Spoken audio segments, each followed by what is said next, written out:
Prime debate में आपका स्वागत है। कहते हैं इंसान एक सामाजिक प्राणी है या कहीं सोशल एनिमल है, और आज के जमाने में अगर सोसाइटी के बीच उठना बैठना है तो हाथों में जाम होना जरूरी माना जाता है। बात ऊंची सोसाइटी की ही नहीं बल्कि चार नौजवान दोस्तों की भी है। ये छलकता जाम आदत बनते वक्त नहीं लगाता, और ये आदत कब जरूरत में बदल जाती है पता नहीं चलता। आज प्राइम डिबेट पे हम जानने की कोशिश करेंगे कि शराब की इस लत से छुटकारा कैसे पाया जा सकता है।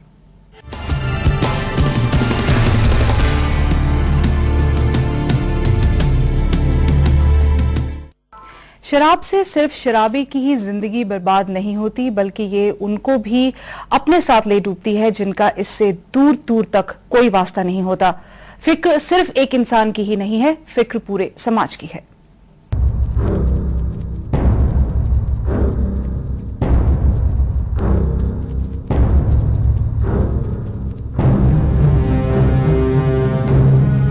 हमारे समाज का कोई भी हिस्सा शराब से अछूता नहीं है, चाहे अमीर हो या फिर गरीब, छोटा हो या बड़ा, फिर मर्द हो या औरत। आज सभी शराब के प्याले में डुबकी लगा रहे हैं। जो पीता है वो उसे तर्क संगत भी ठहराता है।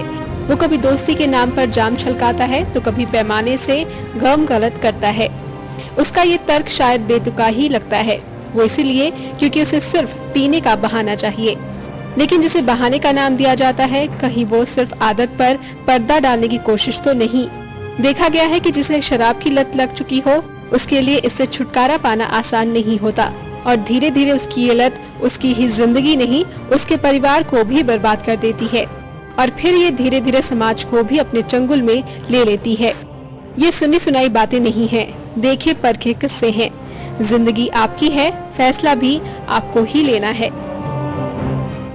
इस मुद्दे पर बातचीत करने के लिए हमारे साथ स्टूडियो में मौजूद है पद्मश्री अवार्डी फादर जो परेरा, जो अल्कोहलिक्स एनोनिमस जो कि एक एनजीओ है उसके साथ ऑनररी ट्रस्टी हैं। डॉक्टर आशीष देशपांडे मुंबई के मशहूर साइकेट्रिस्ट हैं और अल्कोहलिक्स एनोनिमस के ऑनररी ट्रस्टी भी हैं। और हमारे साथ जुड़े हैं अल्कोहलिक्स एनोनिमस के ए मेंबर जिनकी आइडेंटिटी हम शो पर रिवील नहीं कर सकते हैं, मगर हम उन्हें अमित कहकर बुलाएंगे। आप सबका स्टूडियो में बहुत बहुत स्वागत है। अमित, आपका भी इस शो पर बहुत बहुत स्वागत है। मैं आप ही से शुरू करना चाहूंगी। आप हमें अपने बारे में बताएं, आप किस दौर से गुजरे हैं उसके बारे में हमें थोड़ा बताएं। जरूर। मैं एक मध्यम वर्गीय कुटुंब में मेरा जन्म हुआ था। मेरे पिता एक गवर्नमेंट सर्वेंट थे। एक अच्छी परवरिश मैं समझता हूँ, अभी पीछे मुड़कर देखता हूँ तो अच्छे से अच्छी परवरिश और शिक्षा देने की उन्होंने पूरी कोशिश की। शराब मेरे जिंदगी में आई एक कुतूहल के तौर पर। मेरे से बड़े बच्चों को मैं जब भी शराब पीते देखता, जब भी पार्टियां करते देखता, नाचते गाते देखता, तो मुझे भी दिल करता था कि मैं उनके बीच बैठूं। मैं भी उम्र से बड़ा बनना चाहता था। और पहले चखी तो ना उसकी टेस्ट पसंद आई ना उसकी स्मेल पसंद आई जी। लेकिन मेरे को ऐसे लगा कि मुझ में कुछ कमी होगी। ये सब लोगों को इतनी मजा आ रही है तो शायद मुझ में कुछ कमी होगी। दोबारा ट्रायल ली, अपने आप को वर्चुअली मैंने सिखाया होगा कि शराब पीनी है मुझे दोस्तों के साथ, तो मुझे सीखना। एक किस तरह से देखा जाए अमित, तो एक पीयर प्रेशर में आके आपकी ये आदत शुरू हुई है, ना कि आपकी कोई मजबूरी थी या आपको किसी तरह का कोई कष्ट था या कहीं कोई जी कोई भी तरीके का कष्ट नहीं था। इनफैक्ट अगर कोई साइकेट्रिस्ट मेरे पर्सनालिटी में झांक कर देखना चाहे तो शायद ही ऐसा कुछ मिलता था उसे उस वक्त कि जिसके वजह से मैं शराब की तरफ झुकूं। It was only peer pressure, rather I would say it was my inquisitiveness towards alcohol. कितने लंबे समय तक आप इस आदत के साथ कहें कि घिरे रहे, या इस आदत ने आपको अपने कब्जे में कर रखा था? मैं ये नहीं कहूंगा कि इमीडिएटली आदत लग गई। शुरुआत में तो काफी डर था समाज का, घर वालों का। मैं उम्र में भी काफी कम था, तो पहले तो सिर्फ पहचान हुई शराब से। धीरे धीरे जब भी जैसे फ्रीक्वेंसी और क्वांटिटी बढ़ते गई तो फिर दोस्ती हुई और फिर प्यार हुआ शराब से। और प्यार के बाद में एक आखिरी दौर ऐसा आया जहां पर शराब के ऊपर श्रद्धा बैठ गई। ऐसे लगता था कि शराब के बगैर जिंदगी जी नहीं पाऊंगा जी। और ये जो पूरा दौर है, मैं समझता हूँ 12 साल का दौर है, उसमें से तकरीबन एक 7-8 साल मैंने नॉर्मल ड्रिंकिंग करी होगी जी। लेकिन आखिरी 3-4 सालों में जिस ढंग से मैं शराब, जिस ढंग से उसकी क्वांटिटी और फ्रीक्वेंसी बढ़ती गई, मुझे अपने आप को समझ में नहीं आता था कि वही जो शराब जिसने इतनी खुशी मुझे शुरुआत के दिनों में दी, इतनी मजा करवाई, इतना कंसंट्रेशन बढ़वाया, इतना स्टैमिना दिया, अच्छी भूख लगी, ये सब जो अच्छे गुण जो मुझे शराब से मिल रहे थे, वही शराब अभी मुझे तकलीफ क्यों दे रही है।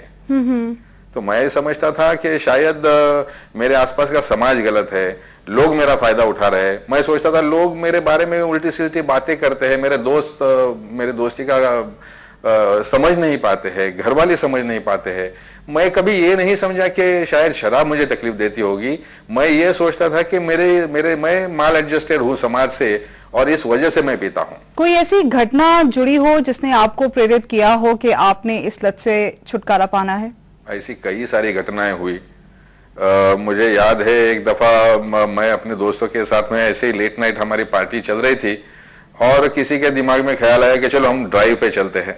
अभी रात को 1-1:30 बजे बंबई जैसे शहर में हम लोग निकले गाड़ी लेकर और पूरी तरह से धुत थे नशे में। और कैसे हुआ क्या हुआ पता नहीं, लेकिन एक दोस्त ने गाड़ी घुमा दी और सीधा बाजू वाले बिल्डिंग में हमने ठोक दिया जी। उस दिन हम 4 दोस्तों ने कसम खाई कि इसके आगे दोबारा शराब नहीं पिएंगे। बाकी 3 तो रुक सके, लेकिन मैं नहीं रुक सका। कुछ दिन पिया नहीं जरूर, लेकिन फिर ऐसे लगा कि वो दिन ज्यादा हो गई थी, इस वजह से ऐसा हुआ होगा। दोबारा अभी जिम्मेदारी तो आपने अपने आप को समझाने की कोशिश की कि ऐसा कुछ नहीं है, उस दिन ज्यादा होने की वजह से ऐसा हुआ। तो अगर मैं फिर दोबारा कंटिन्यू करूं और थोड़ा रिस्पॉन्सिबिलिटी से पीऊं तो शायद ऐसी घटना दोबारा नहीं होगी। करेक्ट। अमित, मैं आपके पास अभी थोड़ी देर में वापस आती हूँ। Father, how your experience had been so far with such victims of alcohol? I have seen alcoholic victims, सभी प्रकार के victims होते हैं। जैसे अभी तो स्ट्रीट चिल्ड्रन में तो 8 years का बच्चा भी पी रहा है मुंबई में, इन द बस्ती में। वो जो पैकेट वाली शराब आई थिंक मिलती है। हाँ, और अनेक प्रकार के दूसरे जो मादक द्रव्य हैं। आसाम में कम से कम 800 हमारे बच्चे लोग हैं street addicts. They start with alcohol, then they go to dendrite. तो अल्कोहल एक प्रकार का गेटवे ड्रग हो गया है। But why at such a young age, father? Because lack of meaning in life. When a human being is made for love, और love is an I-thou relationship, I-you relationship. If I cannot get that, if I feel frustrated in any way, I take a substitute, I-it relationship. किसी चीज के पास हमारी लग जाती है, and that once it goes in, you can't. You may choose different substitutes, chemicals like alcohol, sex, gambling, money, power, all kinds of addictions. So we are looking at this broad spectrum of victim of an addictive personality. But in India today, I can see that alcohol is playing a major gateway drug, great gateway kind of role to draw people into more and more mind-altering experiences. Absolutely, absolutely. So since, when was it when you actually, joined Alcoholics Anonymous and started such people? I'm not a member of the Alcoholics Anonymous. Right. If I was, I wouldn't be able to, I would have to be like Amit. Okay. Anonymous. Yeah. We are both Class A trustees. You see, this organization is a worldwide organization, and it has major clause is anonymity. Right. So they cannot show their faces.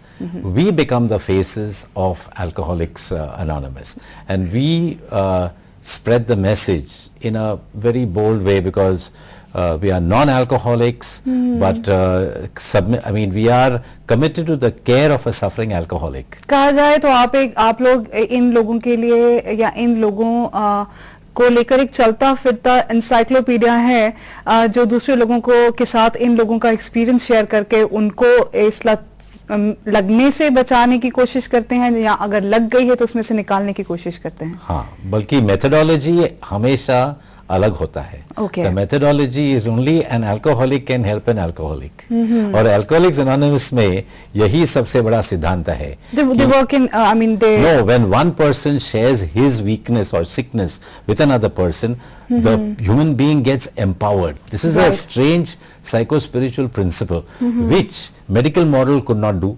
psychotherapeutic model could not answer the mystery of alcoholism. Absolutely. The religious model, big religious giants jumped into this field, all failure. Then came Alcoholics Anonymous in 1935. Two alcoholics, one a stockbroker in New York, Okay. and the other a noted surgeon in Akron, Ohio.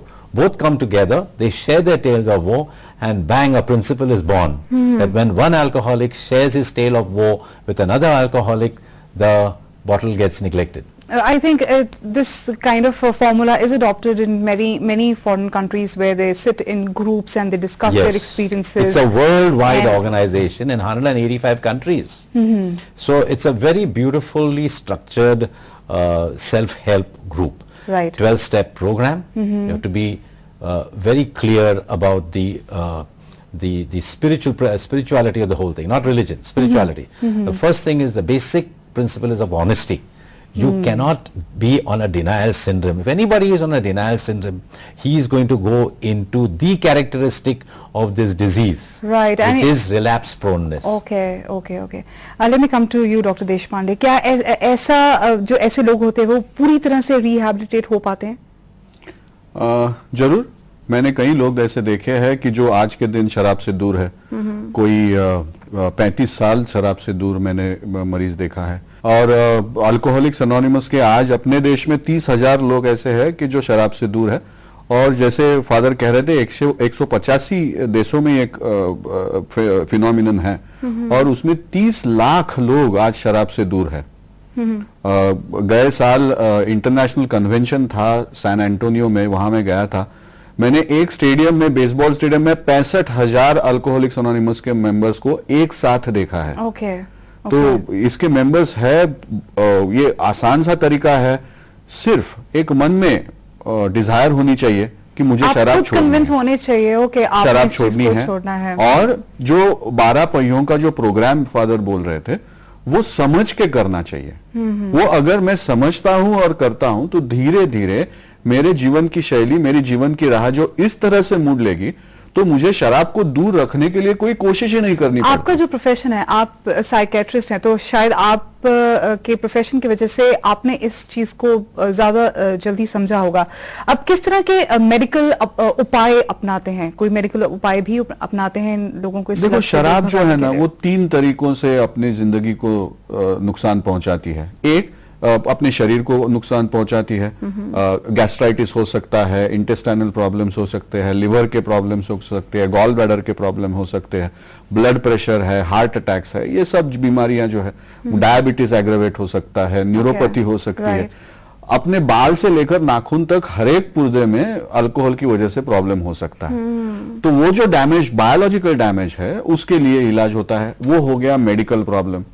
जो psychological problem है, एक बहुत ही guilt आ जाती है, self esteem जो है इंसान की बहुत कम हो जाती है, एक दूसरों के ऊपर गुस्सा आता है, खुद के ऊपर गुस्सा आता है, एडजस्टमेंट जो है वो पूरी तरह से खराब हो जाती है।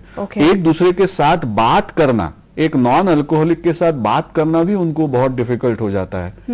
सामाजिक स्थिति खराब हो जाती है, इसके वजह से एक दूसरे के साथ वो उठ बैठ नहीं सकते। तो वो सिर्फ उसी ग्रुप में ही उठना बैठना पसंद करते हैं और बराबर। कंफर्टेबल पसंद करते हैं, जिसमें जो खुद ऐसे हाँ, होते तो हैं। जब बीमारी ये 3 हिस्सों को असर देती है जी। तो जाहिर है उसका उपचार जो है वो सिर्फ लिवर की टॉनिक देने से होता नहीं है। बिल्कुल। तो ये तीनों हिस्से जो है वो तीनों हिस्सों को हमें नजर में रख के उसका उपचार करना पड़ता है। तो उन्हीं चीजों पे आपका ये 12 पॉइंट जो बराबर, प्रोग्राम है, बराबर। उसके बारे में हम अभी बात करते हैं। वक्त हो चला एक छोटे से ब्रेक का। ब्रेक के बाद हमारी ये चर्चा जारी रहेगी।